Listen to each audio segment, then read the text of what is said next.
المهم، قالت: ثم مع كثرة الرسائل قالوا لنا أنتم جايين، بلغتها كده، أنتم، مش أنتم، أنتم، الله المستعان، أنتم جايين للأمة كلها، كلها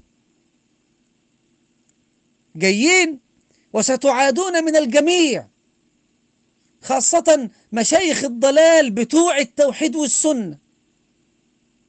ركز قوي، من اللي هيعديها؟ بتوع التوحيد والسنة. إنا لله وإنا راجعون. أنتم جايين للدعوة يعني، حتى لا تقول ما ينفر منها أنها نبية ومعها الصديقة النبية الأخرى، فطبعا لن يتحمل الناس ذلك.